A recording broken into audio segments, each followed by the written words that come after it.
Hola, ¿qué tal amigos? Hoy quería compartir con vosotros este Autócton Tinto 2016. Es un vino elaborado 100% con Sumoy. Entre otras de estas viñas, bueno, estas son viñas más jóvenes que estamos plantando en la finca de Masvilella. Y es un proyecto buscando 100% variedades autóctonas como el Sumoy, que hace 100 años lo hacía mi abuelo, el Charelo, la Nueva Sierra de Sitges en variedades blancas.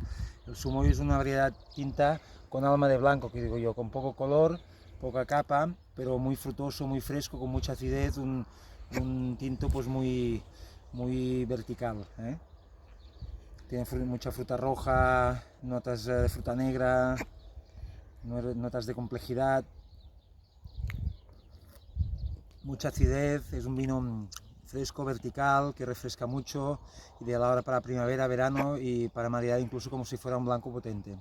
Es el Autócton Tinto 2016, espero que lo disfrutéis y venga, quedaos en casa y que vaya muy bien. Adeu.